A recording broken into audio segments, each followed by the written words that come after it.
You may think that it's an ugly scar, but then again, maybe it will prevent other people to have that same scar or to heal that scar. This is the bottom line of this vlog. Hello guys, it's me, Donna Vlogs. Today I am so happy to share with you my epiphany. And this is so good for like an awareness, because sometimes we have limiting beliefs and we think that we are less than who we truly are. And guess what? People around us, especially those who are close to us, sometimes they know better. They can see things that we don't see. You took my scars, bruises and broken heart, numbed all the pain, show me how to heal, and now I don't feel broken. Okay, so first of all, you are not here in my channel just to listen to me.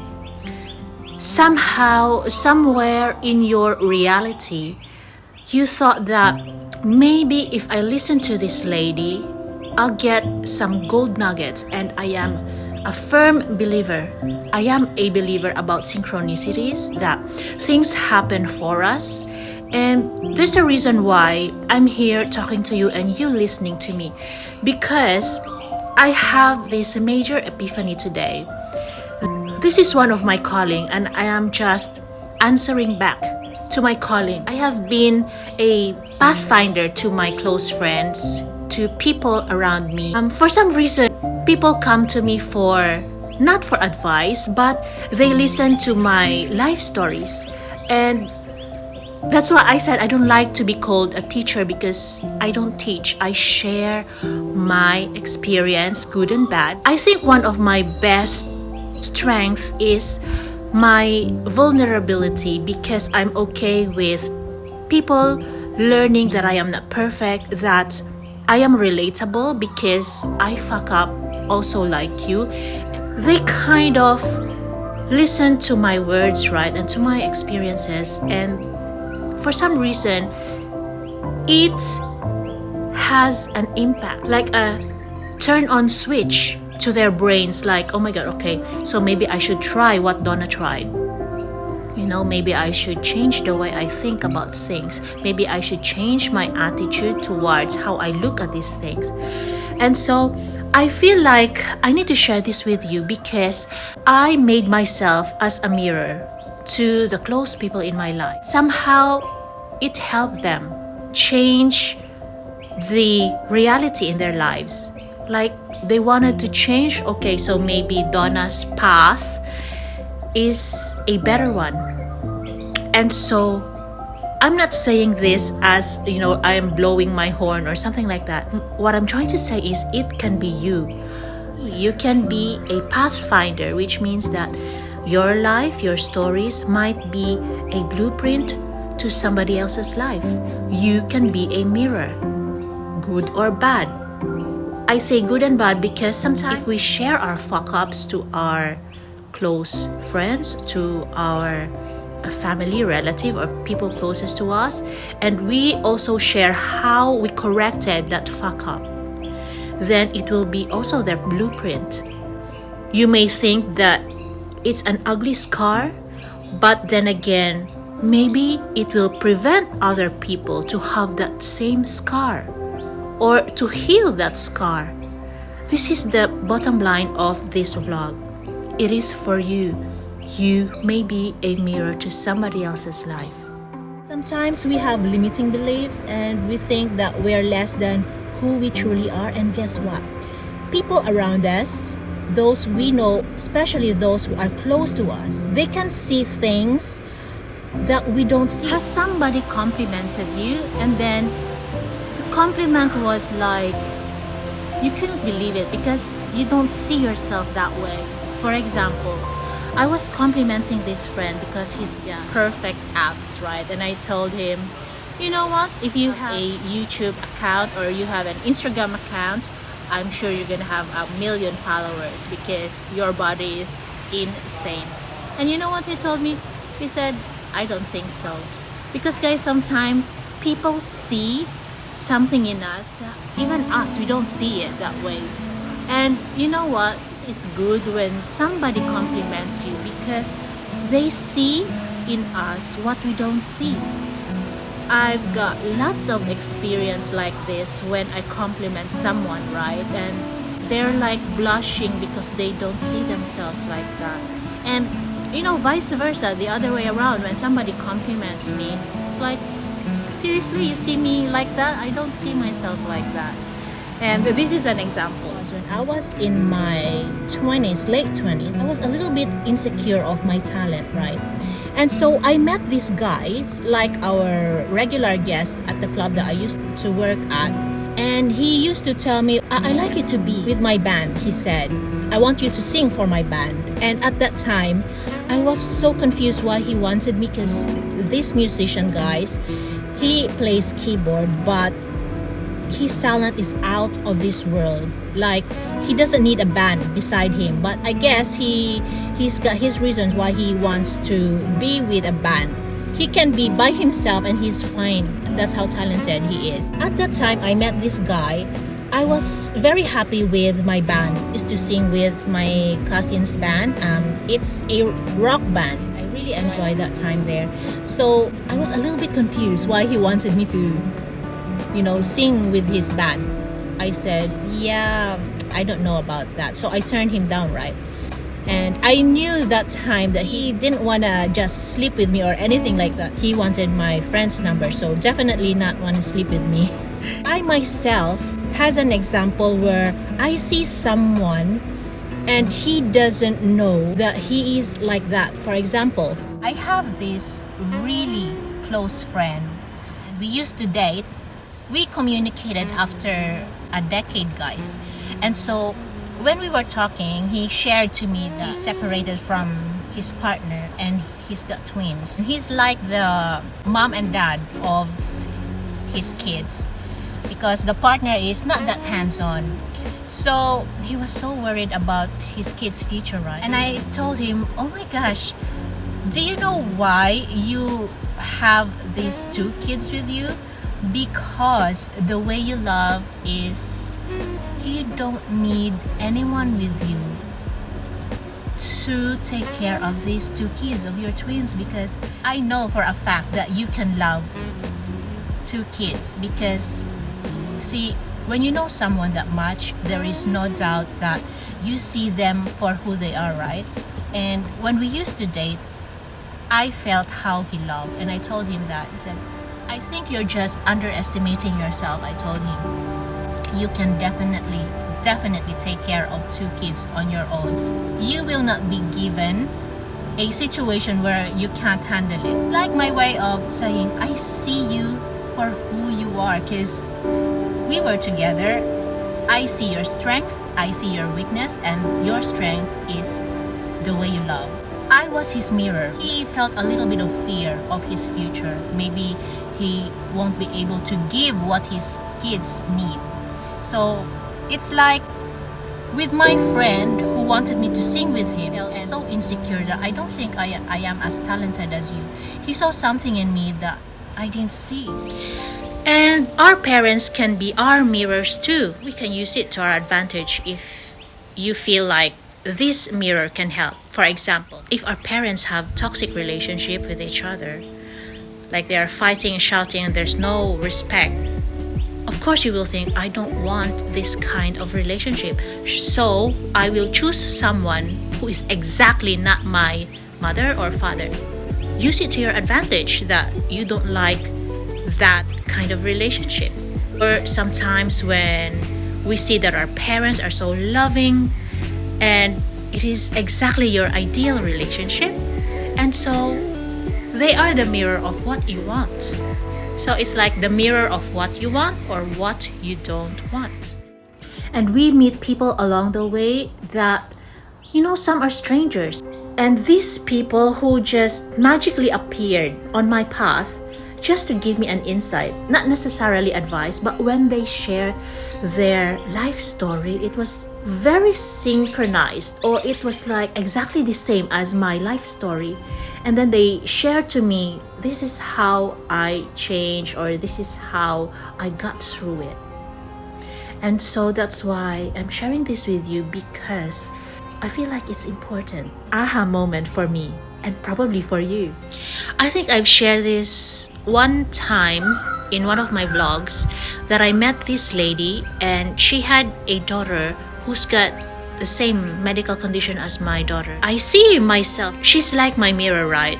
When she was younger, and her daughter now is 17 years old. When I see her, the way she talks, you know, what her daughter's accomplishments are, how she transitioned from a small girl to who she is now. She's like my future mirror. And it took the worry out of me that at that time I was so worried for my daughter and her condition, and how is she going to survive this world. But looking at her, she could be me, her daughter could be my daughter. There's no need to worry. Her present might be my future, which is she's okay, she's calm, she's accepted her daughter's condition, and it is such a gift that I had a mirror. Same thing if we talk to our friends who's undergone the same exact experience as us. Sometimes we see ourselves through them, and it is a blessing when they've reached the level of healing and acceptance, because it would make us look, this could be my future. She or he is already healed, has gone through the road that, you know, I am suffering now, for example. I have talked to a friend who's undergone a separation from his long-time partner. They've been together for 12 years. And I was telling him my story, that my ex-partner fell out of love with me. And so sharing my story, I told him this is what I've gone through. In his brain, if I survived it, then of course he will survive it. So I was like his mirror, right? I can be his future self if he will listen to how I survived, how I healed myself, how I'm thriving in spite of that separation and complete dissolution of, you know, partnership. That's why sometimes we are so afraid to be vulnerable. We are so afraid that people will see our scars, when in fact, if we share our scars, it might be help to some other people. It's like a gift that you're not trying to share. For example, I always overemphasize that I have these symptoms of depression.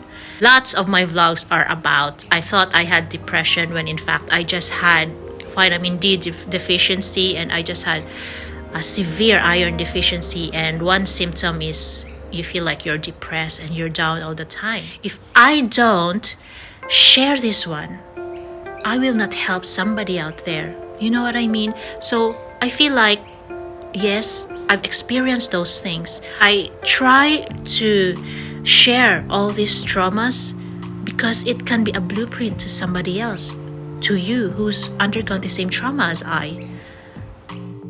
And I think I will tell you something that would trigger a lot of you, especially those who are not yet willing to be vulnerable and see your scars in the mirror. Look in the mirror and see your ugliness. It took me a lot of years to reach this level of, you know, being aware of my ugliness, of my scars, because there's a psychologist who said that, and some therapists that I follow in YouTube, the way we choose partners is also a mirror of who we are. It's either we have the same level of consciousness with the partner we choose, or they complete us in a way that something in you is not yet completely formed and you find it to your partner. For example, you feel like your weakness is you don't know how to handle money. So you chose this person because they are like, their intelligence with money and how to multiply money is there. So that's why you chose them as your partner.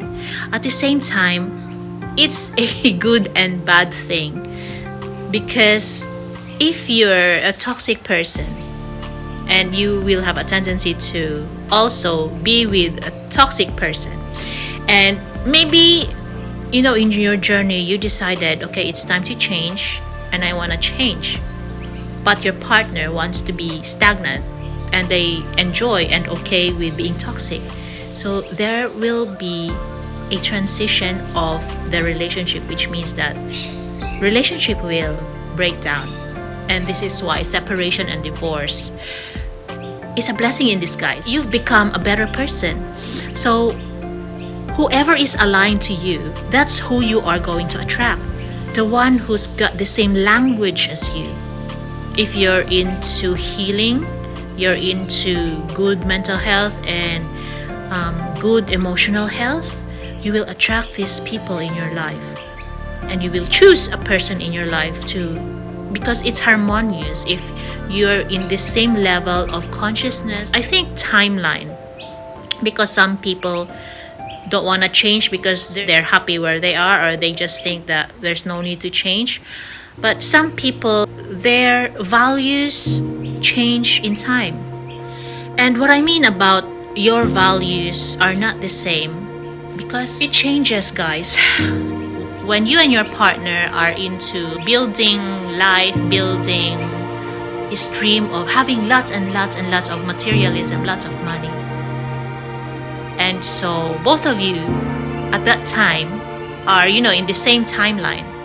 But if one of you is deciding that, okay, I want to relax, I want to be mindful, and I want to cater to my emotional health, and the other one doesn't support you or cannot relate to you, then you don't have the same values anymore. I used to have close relationship where he was so busy with building his stability, and that stability is making lots and lots of money for the future, or to save money for his future, because maybe stability for him is lots of money because you can't do anything without money. But as for me, I was building my emotional and mental health. I didn't have to think about what his values are or about money, because I feel like I have enough. I don't need a lot.